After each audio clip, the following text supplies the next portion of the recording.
Hello दोस्तों, आप देख रहे हैं एक्सीलेंट स्टडी पॉइंट।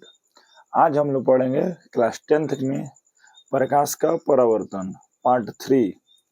तो अभी हम लोग देख चुके हैं क्या कि दर्पण क्या है, और दर्पण दो प्रकार का होता है। ठीक है, समतल दर्पण और गोलीय दर्पण। आज हम लोग को पढ़ना है समतल दर्पण। हेडिंग डालेंगे हम लोग क्या, समतल दर्पण, प्लेन मिरर। तो समतल दर्पण क्या होता है ये हम लोग पहले जानेंगे, और समतल दर्पण की कुछ विशेषताएं होती है वो जानेंगे। ठीक है, तो समतल दर्पण कैसे कहते हैं? वैसा दर्पण जिसका परावर्तक सतह क्या हो, प्लेन हो, समतल हो, उसे क्या कहते हैं? समतल दर्पण कहते हैं। जैसे में घर पे हम लोग जो शीशा यूज करते हैं, कौन सा दर्पण होता है? समतल दर्पण होता है। देखिए एकदम ये समतल है, इसका परावर्तक सतह। एक तरफ से रंग दिए हम लोग, इसको नीचे की तरफ से रंग दिए। ऊपर वाला क्या है? हमारा परावर्तक सतह है। इस साइड से हम मुंह देखेंगे, नीचे तो रंग दिए। ठीक है, तो इसका परावर्तक सतह कैसा है? समतल है। ऊपर से मुंह दिख रहा है ना, तो इसका डिफिनेशन होगा वैसा दर्पण वैसा दर्पण जिसका परावर्तक सतह वैसा दर्पण जिसका परावर्तक सतह समतल हो, उसे समतल दर्पण कहते हैं। उसे समतल दर्पण कहते हैं। ठीक है, चित्र अगर बनाना हो तो ये बना सकते हैं हम लोग। ये समतल दर्पण है, या ऐसे करके बना लीजिए। किधर एक साइड से रंग दीजिए, इधर से मैं रंग दे रहा हूँ, इसको रंजित कर रहा हूँ। जब तक नहीं रंगेंगे तब तक कोई दर्पण नहीं होता। ये हमारा M1 M2, ये हमारा कौन सा दर्पण हो गया? समतल दर्पण। इस साइड से हमारा मुंह दिखेगा, इस साइड से नहीं दिखेगा। तो जिस साइड से मुंह दिखता है ना, इसको बोलते हैं परावर्तक सतह। इसको क्या बोलेंगे? परावर्तक सतह। इसमें ऊपर वाले को क्या बोलेंगे? परावर्तक सतह। तो नीचे वाले को क्या बोलेंगे? रजजित सतह। रंगा हुआ भाग है ना, तो इसको क्या बोलेंगे? रजजित सतह। इसका अपना स्क्रीनशॉट ले लीजिए या लिख लीजिए।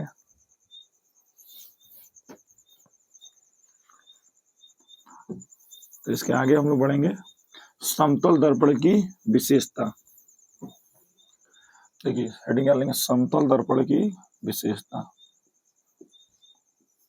समतल दर्पण की विशेषता।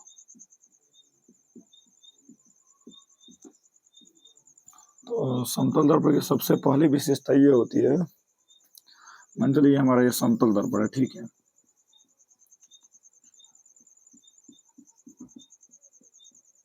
तो समतल दर्पण है, जब इसके सामने कोई व्यक्ति खड़ा होता है ना, तो जितना दूर पे ये खड़ा होता है, मान चलिए कोई आदमी है, आँखें बना लें,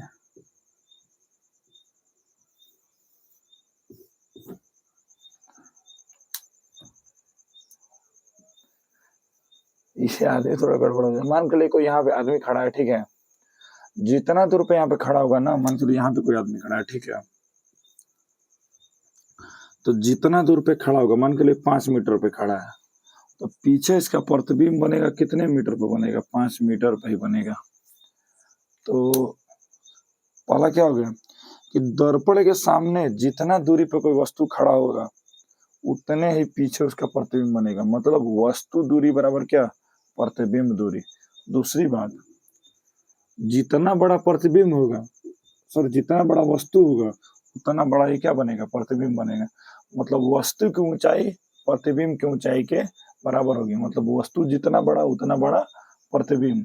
वस्तु जितना दूरी पर इसके पीछे खड़ा है, प्रतिबिंब उतना ही पीछे इसके बनेगा। तीसरा, प्रतिबिंब सीधा बनता है। देखिए इसका सर ऊपर है तो सर ऊपर ही बनेगा, या इना के नीचे बन जाएगा। तो ऊपर इसका सर है तो नीचे नहीं होगा, मतलब सीधा बनेगा। एक और बात, ये 3 लिख लेते हैं। उसके बाद देखिए, सबसे पहला, इसमें बने वस्तु दूरी बराबर वस्तु दूरी प्रतिबिंब दूरी के बराबर होगा। वस्तु दूरी प्रतिबिंब दूरी के बराबर होगा। इसका मतलब ये हो ना कि जितना दूर पे सामने कोई वस्तु खड़ा होगा उतने दूर पर प्रतिबिंब पीछे बनेगा। दूसरा, वस्तु का आकार जितना बड़ा होगा उतने बराबर ही बनेगा। मतलब वस्तु का आकार अब प्रतिबिंब का आकार क्या होगा, दोनों आपस में बराबर। आपस में क्या होगा, बराबर होगा। और देखिए तीसरा क्या होगा कि सीधा बनेगा। देखिए सीधा बनना कि नहीं बनना, जो चीज सीधा बनता है वो क्या बनता है, काल्पनिक होता है। याद होगा आपको प्रतिबिंब में सीधा काल्पनिक वास्तविक उल्टा, तो पेयर याद करना था हमको, वास्तविक उल्टा काल्पनिक सीधा। तो ये काल्पनिक बनेगा क्योंकि ये सीधा बन रहा है, इसका सर ऊपर है तो प्रतिबिंब भी इसके ऊपर सीधा बनेगा। क्योंकि आप लोग घर पे डेली समतल दर्पण का यूज करते हैं, मुंह देखते हैं कौन सा दर्पण है, समतल दर्पण है। तो उसमें देखिएगा आपका सर ऊपर देखते हैं तो ऊपर की तरफ दिखता है, मतलब सीधा बनता है और आभासी बनता है। मतलब इसमें बना प्रतिबिंब क्या होगा, इसमें बना प्रतिबिंब सीधा तथा काल्पनिक होगा।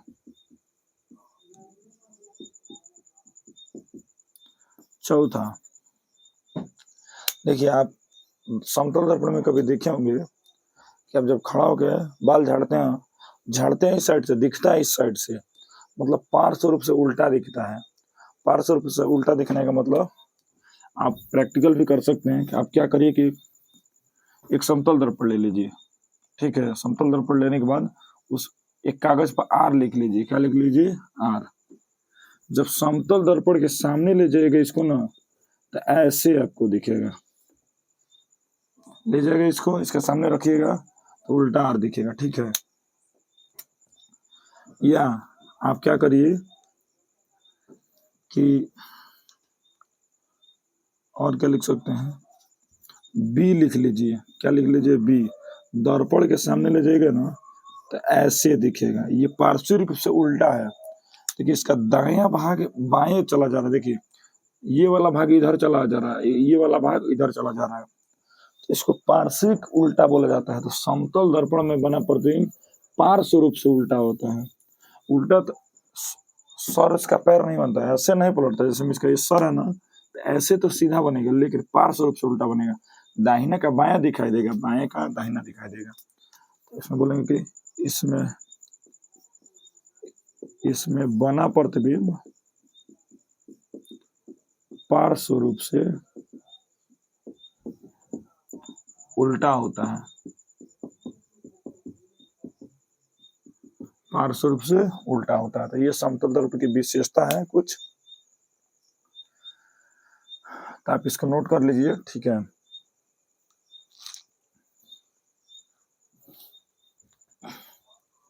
तो हम लोग समतल दर्पण के बारे में पढ़ लिए हैं, ठीक है, काम भर का इतना। अब हम लोग पढ़ेंगे क्या, गोलीय दर्पण। तो गोलीय दर्पण के बारे में हम लोग पढ़ेंगे, इसको मिटा दें हम,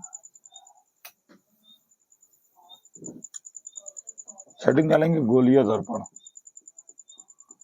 वीडियो आपको अगर पसंद आया तो वीडियो को लाइक कर दीजिए और चैनल को सब्सक्राइब कर दीजिए।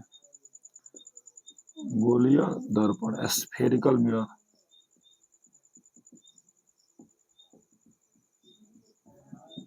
क्या होता है गोलीय दर्पण, देखिए वैसा दर्पण जिसका परावर्तक सतह एक खोखले गोले का भाग हो, जैसे में ये वाला दर्पण, ये दर्पण कौन सा दर्पण है,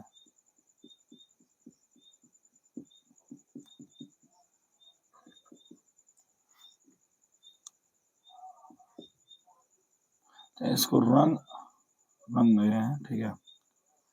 देखिए गोल दिख रहा है ना, जब गोल होगा तो इसमें कुछ ना कुछ केंद्र होगा, इसको वो लिख देना है। कुछ ना कुछ इसकी त्रिज्या होगी, तो आपको मालूम है। देखिए तो गोलीय दर्पण का डिफिनेशन क्या होगा, वैसा दर्पण वैसा दर्पण जिसका परावर्तक सतह एक खोखले गोले का भाग हो, एक खोखले गोले का भाग हो। वैसा दर्पण जिसका परावर्तक सतह एक खोखले गोले का भाग हो, गोलीय दर्पण कहलाता है। ठीक है, गोलीय दर्पण दो प्रकार का होता है। गोलीय दर्पण दो प्रकार का होता है, दो प्रकार का होता है। कौन कौन? पहला का नाम है अवतल दर्पण। अवतल दर्पण इसको इंग्लिश में बोलते हैं concave mirror, CONCAV, concave mirror. दूसरे का नाम है उत्तल दर्पण, कॉन्वेक्स मिरर। ठीक है, तो अवतल दर्पण क्या होता है और उत्तल दर्पण क्या होता है, एकदम आसानी से समझेंगे। सबसे पहले हेडिंग करेंगे अवतल दर्पण। तो अवतल दर्पण क्या होता है? देखिए, अगर इसको बीच में से काट दें, क्या करें? बीच में से काट दें, तो ऐसे बनेगा और ऐसे बनेगा। थोड़ा और बड़ा कर दें, ऐसे और ऐसे बनेगा कि नहीं बनेगा? अच्छा, आप कई लड़के सोचेंगे ये कहाँ गया, तो इसको कुछ कहेंगे तो सब जगह होगा ना, कहीं मिलाएंगे तो हो जाएगा। बीच में से काट दिए तो एक भाग इधर चला गया, एक भाग इधर चला गया। देखिए, अगर अंदर से रंग दें, अंदर से रंग रहे हैं ना, एक बार इसको बाहर से रंग दें,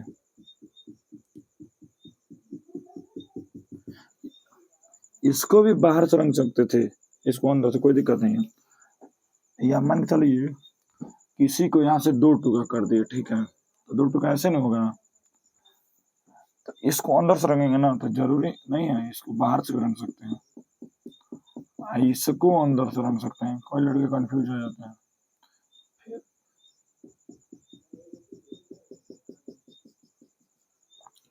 देखिए, अभी मैंने बताया था समतल दर्पण में, देखिए इधर से रंग दिए तो इधर से मुंह दिखाई देगा ना, तो ये हमारा परावर्तक सतह। क्या है?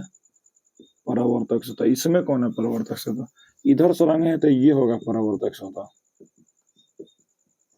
अच्छा, इसमें कौन होगा परावर्तक सतह? इधर से मुंह दिखाई देगा, इधर से नहीं दिखाई देगा, क्योंकि इधर से रंग दिए हैं, तो ये हो जाएगा परावर्तक सतह। इसमें क्या होगा? ये होगा परावर्तक सतह।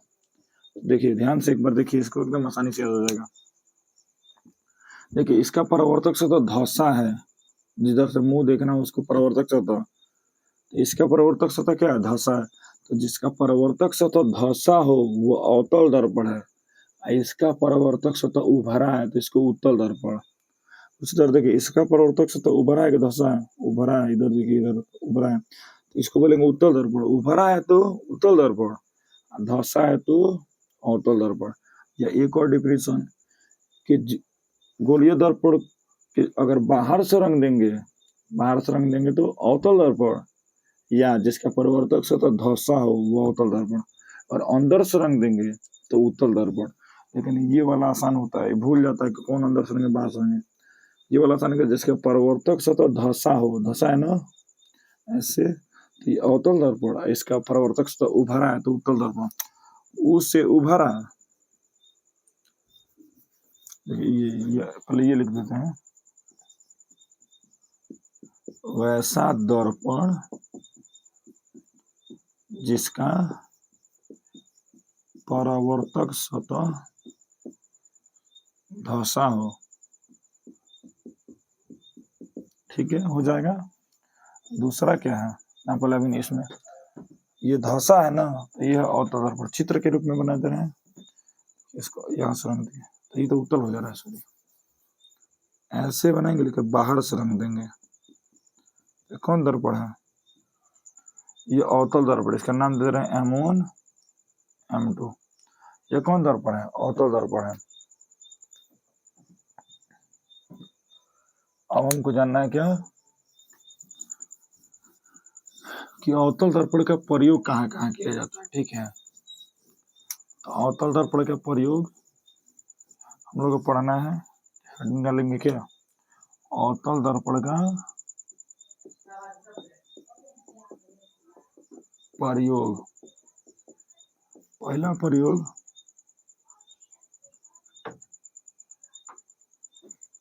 अवतल दर्पण का प्रयोग, पहला प्रयोग कहाँ किया जाता है, हजामत बनाने में, हजामती दर्पण के रूप में, या लिख दिया हजामत बनाने में, या ब्यूटी पार्लर में इसका प्रयोग किया जाता है। दूसरा,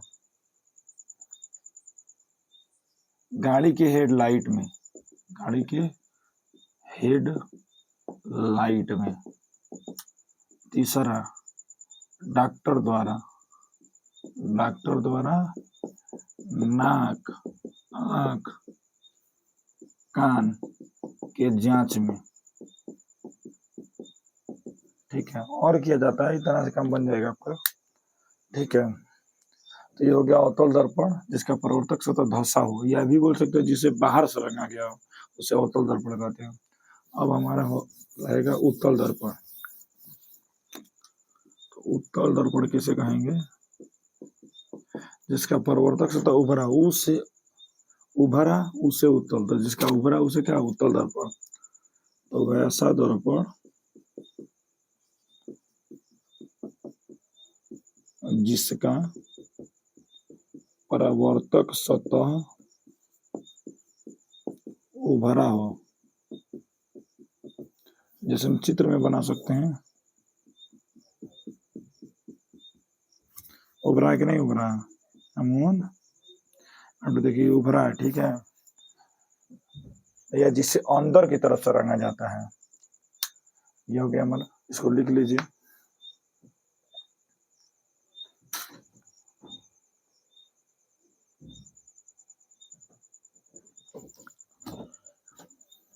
तो इसको मिटा दे रहे हैं हम।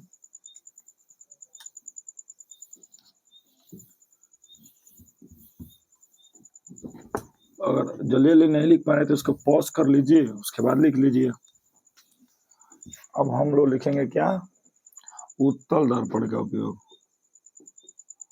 उत्तल दर्पण का उपयोग।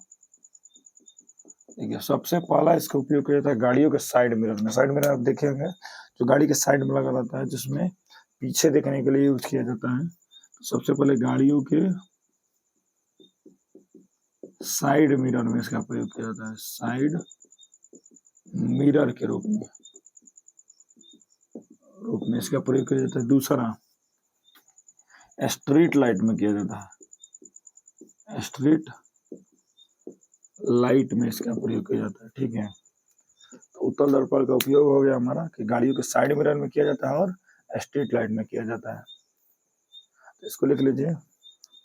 अब हम लोग गोलीय दर्पण से रिलेटेड कुछ डिफिनीशन को जानेंगे। ठीक है, वो बहुत जरूरी है हमारे लिए, इसको लिख लिए होंगे आप लोग। तो अब हम लोग लिखेंगे गोलीय दर्पण से संबंधित कुछ परिभाषाएं। हेडिंग डालेंगे क्या, गोलीय दर्पण से संबंधित कुछ परिभाषाएं। देखिए, ये हमारा गोलीय दर्पण, थोड़ा गोल नहीं हो रहा है,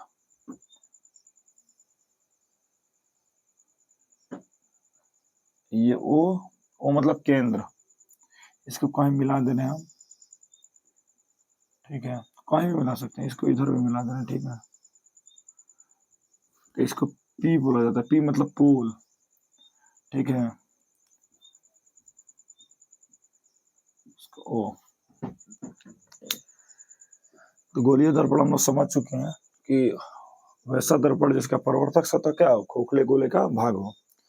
तो इसमें पूछा जाता है कि बताइए कि ध्रुव क्या है, पी मतलब पोल क्या है, वक्रता केंद्र क्या है, इसको वक्रता केंद्र बोलते हैं, इसको वक्रता त्रिज्या बोला जाता है, मालूम है ना। वृत्त में इसको क्या बोलते हैं, त्रिज्या। देखिए, गोलीय दर्पण में इसको बोलते हैं वक्रता त्रिज्या। वृत्त पढ़े हैं आप लोग, तो इसको त्रिज्या बोलते हैं कि नहीं बोलते हैं। इस वाले को केंद्र बोलते हैं, लेकिन इसमें गोलीय दर्पण में इसको बोलेंगे वक्रता केंद्र। ठीक है, तो हम लोग सबसे पहले पढ़ेंगे क्या कि वक्रता केंद्र क्या है, सेंटर ऑफ कर्वेचर। तो वक्रता केंद्र क्या है? तो वक्रता केंद्र का डेफिनेशन होता है गोलीय दर्पण जिस गोले का भाग होता है उसके केंद्र को वक्रता केंद्र कहते हैं। वक्रता केंद्र का डेफिनेशन क्या होगा? गोलीय दर्पण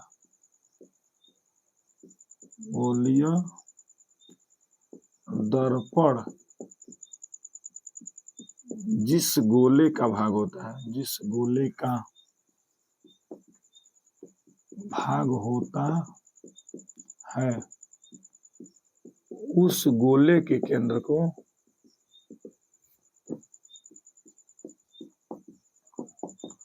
वक्रता केंद्र कहते हैं।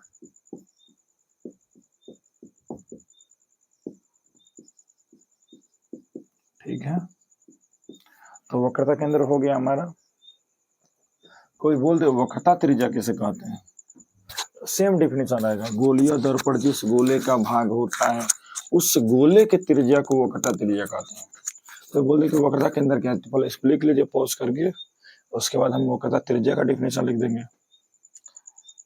तो यहाँ पे हम करते हैं वक्रता त्रिज्या। देखिए कुछ नहीं करना, सेम डेफिनेशन आएगा, गोलीय दर्पण जिस गोले का भाग होता है उस गोले के त्रिज्या को, उस गोले की त्रिज्या को वक्रता त्रिज्या कहते हैं। बस हो गया। त्रिज्या को आपको मालूम है किससे सूचित किया जाता है? आर से। इसको भी किससे सूचित किया जाएगा? आर से, लेकिन कैपिटल आर से। तो लिख लीजिए वक्रता त्रिज्या को कैपिटल आर से सूचित किया जाता है। ये हो गया हमारा। अब कोई पूछे पी मतलब क्या? ध्रुव। इधर भी ध्रुव, इधर भी ध्रुव। तो पूछे ध्रुव किसे कहते हैं? मतलब पोल।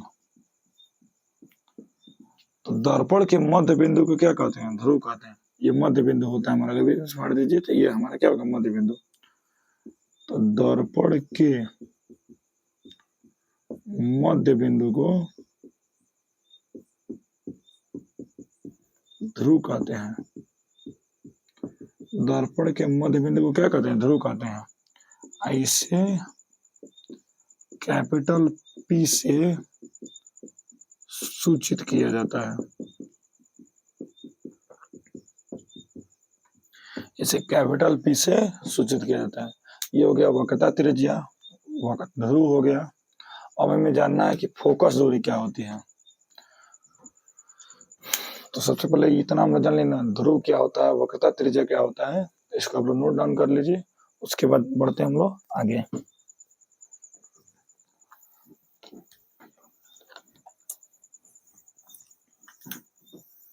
देखिए मान चलिए कि आधा में से काट दिए इसको, आधा तो हो जाएगा गायब।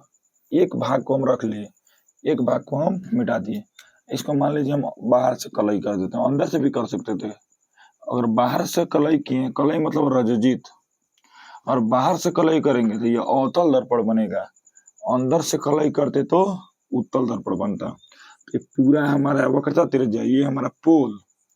ठीक है, अब बीचवा में होता है फोकस बिंदु, इसको एफ से लिखा जाता है। किससे लिखा जाता है? वक्रता, इसको सी से, वक्रता केंद्र को सी से लिखा जाता है। सॉरी वो लिख दिए थे ना, इसको सी से लिखा जाता है। वक्रता केंद्र को किससे लिखा जाता है? सी से। और लिखना होगा तो लिख लीजिए, वक्रता केंद्र को सी से सूचित किया जाता है। इधर देखिए, वक्रता केंद्र और ध्रुव के मध्य बिंदु को क्या कहते हैं? फोकस बिंदु कहते हैं। इसके बाद हमको पढ़ना है फोकस बिंदु किसे कहते हैं? फोकस बिंदु। तो फोकस बिंदु किसे कहते हैं? सी और पी के बीच के बिंदु को, एकदम बीचों बीच वाले बिंदु को। तो पी मतलब ध्रुव, सी मतलब वक्रता केंद्र। तो यही तो लिख देंगे कि वक्रता केंद्र तथा ध्रुव के, वक्रता केंद्र तथा ध्रुव के मध्य बिंदु को, तो ध्रुव के मध्य बिंदु को फोकस बिंदु कहते हैं।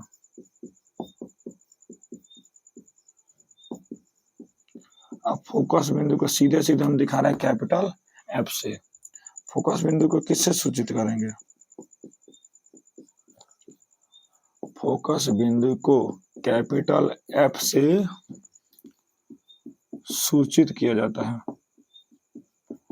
सूचित किया जाता है, ठीक है। तो फोकस बिंदु को किससे सूचित किया जाता है? कैपिटल एफ से। एक होता है फोकस दूरी। फोकस दूरी क्या होता है? देखिए, पी और एफ के बीच की दूरी को, ये वाला जो दूरी दिख रहा है ना, इसी को फोकस दूरी कहा जाता है। तो ध्रुव और फोकस बिंदु के बीच की दूरी क्या कहते हैं? फोकस दूरी। तो ध्रुव और एफ मतलब फोकस बिंदु, ध्रुव और फोकस बिंदु, फोकस बिंदु के बीच के दूरी को फोकस दूरी कहते हैं। देखिए, फोकस दूरी को किससे सूचित करते हैं? स्मॉल एफ से। इसे स्मॉल एफ से सूचित किया जाता है। ये वक्रता त्रिज्या हमारा टोटल क्या है? वक्रता त्रिज्या। वक्रता त्रिज्या का भी डिफिनेशन पढ़े थे क्या? गोलीय दर्पण जिस गोले का भाग होता है उस गोले की त्रिज्या क्या कहते हैं? वक्रता त्रिज्या कहते हैं। एक और डिफिनेशन हो सकता है कि ध्रुव तथा सी मतलब वक्रता केंद्र, ध्रुव तथा वक्रता केंद्र के बीच की दूरी को वक्रता त्रिज्या कहते हैं। एक और बात समझ लें हम लोग कि फोकस दूरी तो पढ़ लिए, अभी हम बताए थे कि इसके और इसके बीच की ये बिंदु है, तो मतलब ये जितना होगा उतना क्या होगा? ये होगा, मतलब आर के ये आधा होगा। एक और चीज समझ लेते हैं यहाँ से कि आर बराबर 2f होता है, मतलब आर इस एफ के दुगुना होता है, या ये भी तो बोल सकते हैं दो इधर गुना में है, इधर आएगा तो भाग में, कि एफ बराबर आर बाई 2। तो ये मालूम होना चाहिए कि आर बराबर 2f या एफ बराबर आर बाई 2। आर क्या है? वक्रता त्रिज्या है, मतलब वक्रता त्रिज्या बराबर 2 गुणे फोकस दूरी होता है। हिंदी में लिखे थे क्या लिख सकते हैं? आर को क्या? वक्रता त्रिज्या बराबर 2 है तो 2, स्मॉल एफ मतलब फोकस दूरी। तो हिंदी में अगर लिखना हो तो ऐसे लिख सकते हैं, ठीक है। तो ये हमारा हो गया। एक चीज और बच रहा है, द्वारक किसे कहेंगे? द्वारक, देखिए द्वारक, ये दर्पण का चौड़ाई है कि नहीं है, कि दर्पण कितना चौड़ा है। तो दर्पण के चौड़ाई को क्या कहते हैं? द्वारक कहते हैं। तो द्वारक हेडिंग डालेंगे, दर्पण के चौड़ाई को द्वारक कहा जाता है, इसी को द्वारक कहा जाता है, ठीक है। आप लोग को द्वारक समझ में आ गया कि दर्पण की चौड़ाई को क्या कहते हैं? द्वारक कहते हैं। अब इसमें कुछ नहीं छूट रहा है, तो ये हो गया हमारा दर्पण के बारे में। गोलीय दर्पण कंप्लीट हो गया, समतल दर्पण भी कंप्लीट हो गया। अब हम लोग पढ़ेंगे किरण आरेख क्या होता है। एक चीज और छूट रहा है इसमें, मुख्य अक्ष किसे कहते हैं? बहुत इंपॉर्टेंट चीज छूट जा रहा था हमारा, मुख्य अक्ष, या इसी को बोलते हैं प्रधान अक्ष। इंग्लिश में इसको बोलते हैं प्रिंसिपल एक्सिस। देखिए मुख्य अक्ष क्या होता है? पी मतलब ध्रुव तथा वक्रता केंद्र को मिलाने वाली सरल रेखा को क्या कहते हैं? वक्रता मुख्य अक्ष कहते हैं। देखिए पी और सी है ना, इसको मिलाने वाली सीधी रेखा, इसको मिलाने वाली सीधी रेखा कहीं तक किया जा सकता है, यहाँ तक, वहीं तक। बोर्ड कहीं छोटा पड़ जा रहा है हमारा। तो पी और सी को मिलाने वाली सरल रेखा, सरल रेखा मतलब सीधी रेखा को क्या कहते हैं? मुख्य अक्ष कहते हैं। तो मुख्य अक्ष किसे कहते हैं? पी मतलब ध्रुव, ध्रुव तथा वक्रता केंद्र को मिलाने वाली सरल रेखा को मुख्य अक्ष कहा जाता है। मतलब P तथा C के मिलाने वाले सरल रेखा को क्या कहते हैं? मुख्य अक्ष कहते हैं। ठीक है, अब ये कंप्लीट हो गया इसका डेफिनेशन। अब कुछ नहीं इसमें। अब हम लोग पढ़ेंगे किरण आरेख, तो इसको नोट कर लीजिए।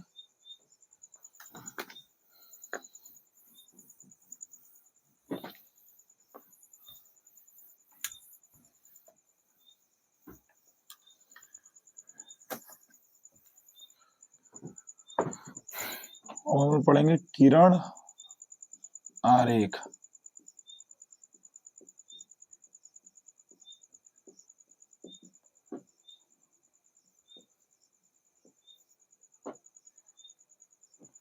किरण रे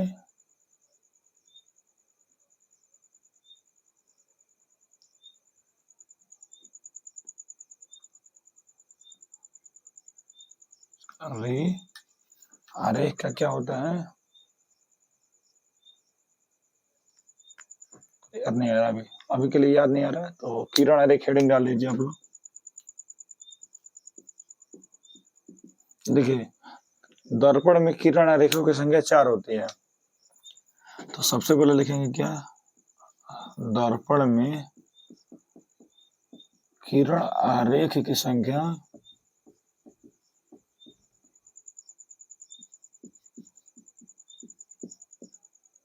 4 होती है। ठीक है, तो क्या क्या होता है वो 4 हम लोग जानेंगे।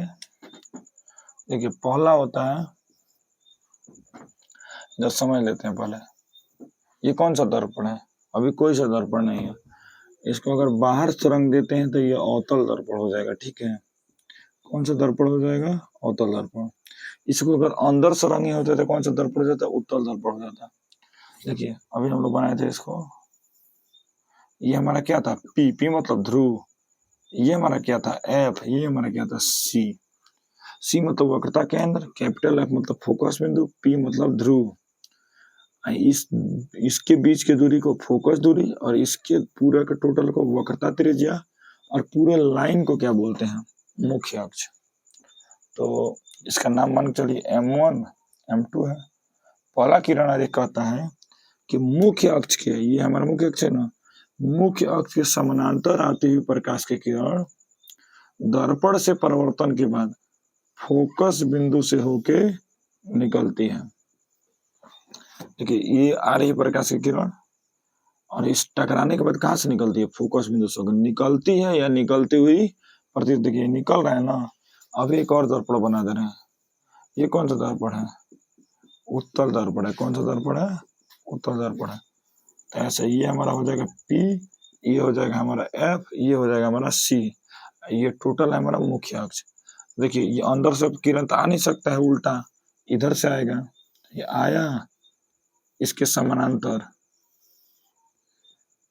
देखिए, अब इसके अंदर तो आएगा नहीं, ये टकराएगा और वापस चला जाएगा। तो देखिए, जब प्रतीत होता है तो इसको ना डॉट डॉट से दिखाया जाता है, और जब गुजरता है तो उसको सीधे लाइन से दिखाया जाता है। देखिए, अवतल दर्पण में क्या हो रहा है कि आ रहा है और फोकस बिंदु से निकल रहा है, लेकिन उत्तल दर्पण में क्या हो रहा है? निकल नहीं रहा है, निकलता हुआ प्रतीत हो रहा है, जा रहा टकरा के चला जा रहा है, लेकिन एफ से निकलता हुआ क्या हो रहा है? प्रतीत हो रहा है। तो पहला किरण आरेख क्या होता है? ये हो गया चित्र इसका। तो पहला किरण आरेख हम लिख दे रहे हैं यहाँ पे।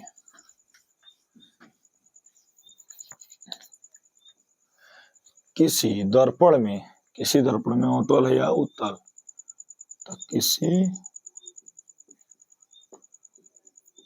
दर्पण में मुख्य अक्ष के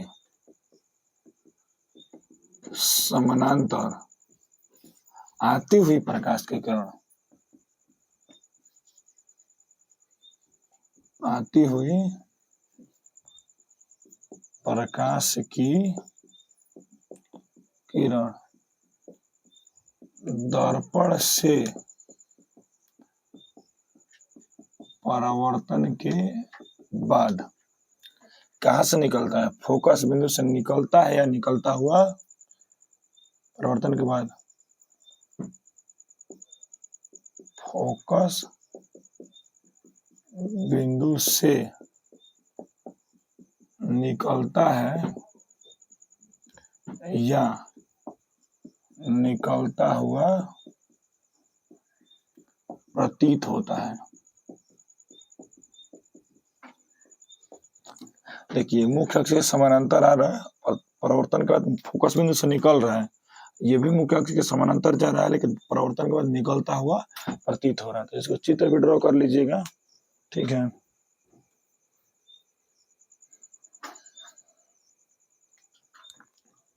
आप लोग इसको लिख लिए होंगे, दूसरा की तरफ चलते हैं, ठीक है। इसको मिटा दें।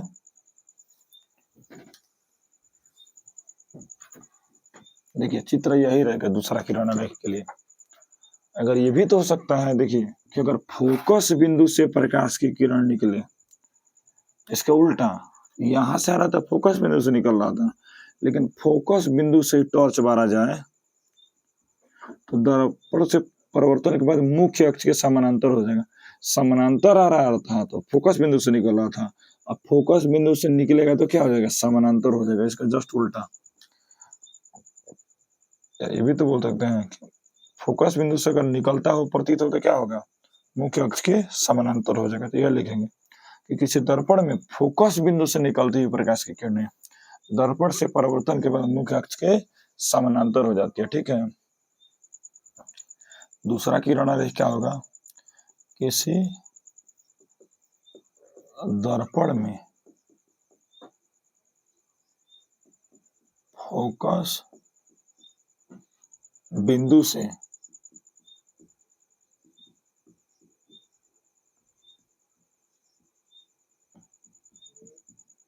निकलती हुई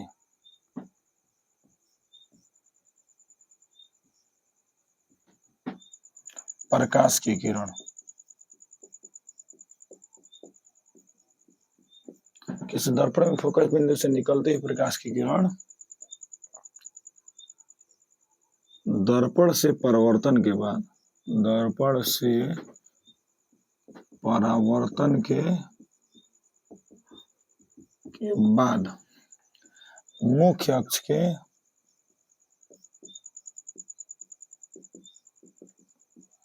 समानांतर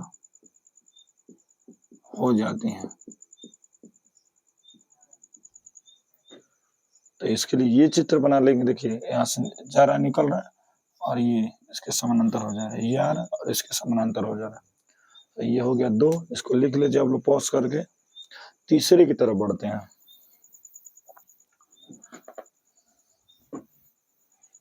तीसरा किरण रेखा क्या है, तो तीसरा किरण रेखा मान चलिए ये है अवतल दर्पण,